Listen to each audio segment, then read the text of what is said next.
ایک اور بیماری جس سے ہر بندہ ہی پریشان ہے وہ ہے جریان. کیا ہے؟ پہلے اس کو سمجھو جریان ہوتا کیا. جریان نکلا ہے جاری ہونے سے. میرے بھائیوں پیشاب کے بعد قطرے آتے ہیں. پیشاب کے بعد قطرے آتے ہیں. اچھا پیشاب آئے تو ہم کہتے ہیں یار یہ تو پیشاب آنا چاہیے, جسم سے فاسد مادے نکلتے ہیں. لیکن قطرے آئیں تو حکیم کہتے ہیں اوے تینوں جریان ہو گیا ہے. تمہیں کیا ہو گیا ہے؟ اس کو حدیث سے سمجھیے گا.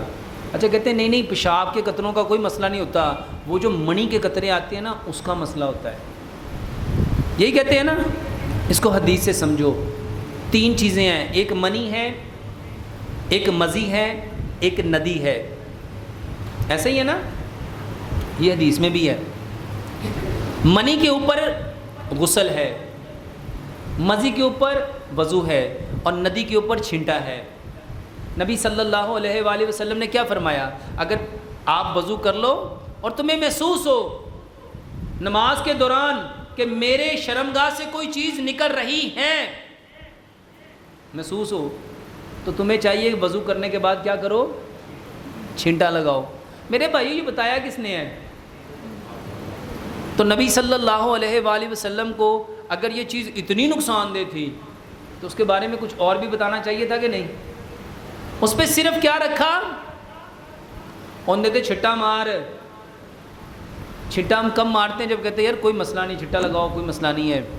میرے بھائیو ایک بات یاد رکھو, یہ جو پیشاب کے بعد قطرے آتے ہیں اس کو اپنے سر پہ سوار مت کرو, نہیں تو اللہ کی قسم میں نے ایسے ایسے لوگ دیکھے ہیں وہ کہتے 25 سال ہو گئے ڈاکٹر جریان دی دوائی کھانا پیا, مینوں ایک رتی فرق نہیں پیا.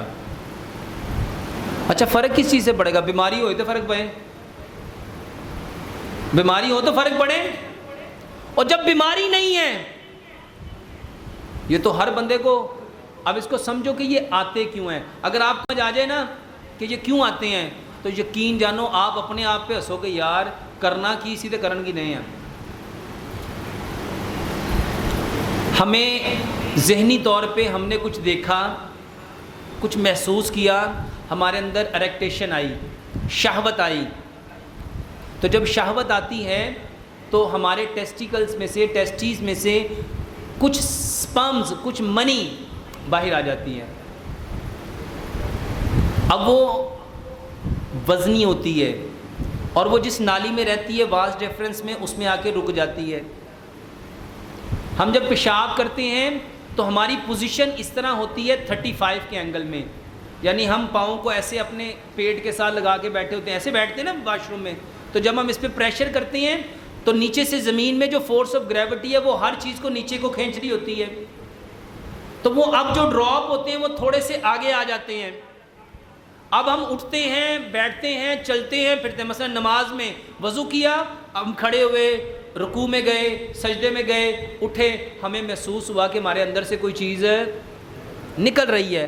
میرے بھائیوں یہ وہی ڈراپ تھے جو ہمارے ہی تھے, اور جس کو 1 مہینے میں ہم کتنی بار نکال سکتے تھے؟ 16 مرتبہ. وہ پوری نکل سکتی تھی. بتاؤ نکلنے سے کمزوری آنی تھی,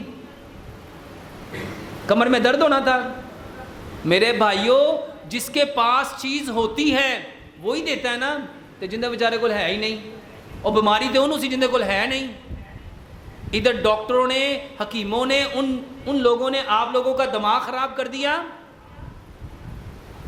میرے بھائیوں یہ پیشاب کے بعد اگر منی کے قطرے آئیں, وہ منی نہیں ہوتی, وہ کیا ہوتی ہے؟ اس کو کیا نام دیا گیا ہے؟ ندی.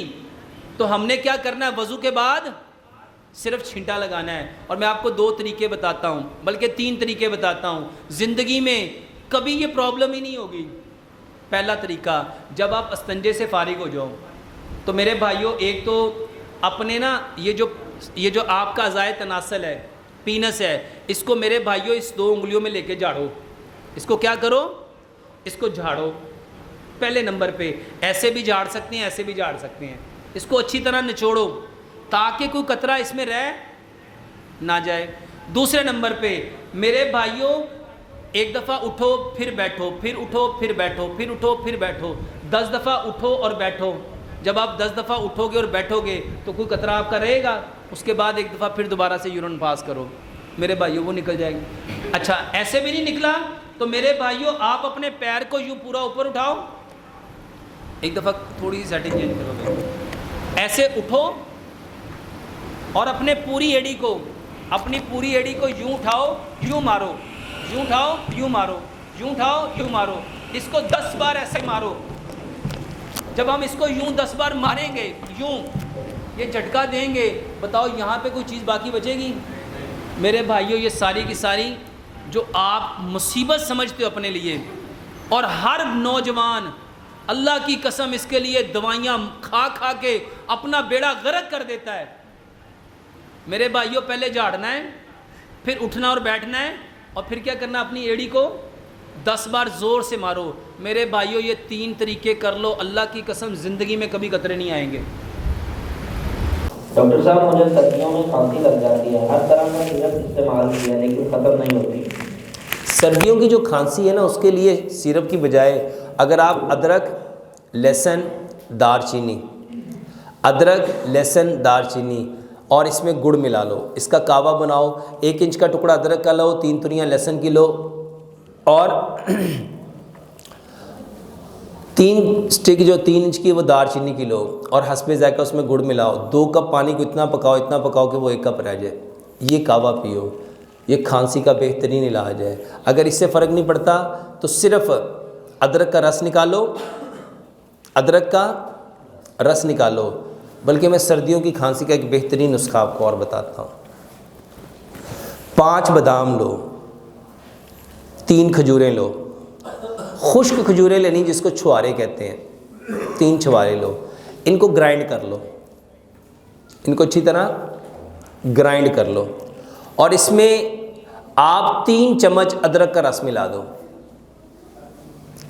اور اس میں آپ 1.5 کپ بلکہ 2 کپ پانی ملا دو۔ مٹی کے برتن میں اس کو اچھی طرح پکاؤ، اچھی طرح پکاؤ، اتنا پکاؤ کہ 2 کپ 1 کپ رہ جائے۔ میرے محترم بھائیوں یہ دوائی تیار ہو گئی۔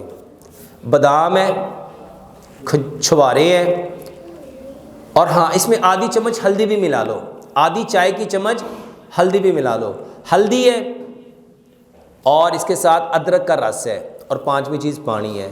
میرے محترم بھائیوں جو لوگ کہتے ہیں نا کھانسی ٹھیک نہیں ہوتی، چاہے خشک کھانسی ہے، چاہے بلغمی کھانسی ہے، چاہے موسمی کھانسی ہے، چاہے بغیر موسمی کھانسی ہے، یہ کھانسی کا واللہ بہترین تحفہ ہے۔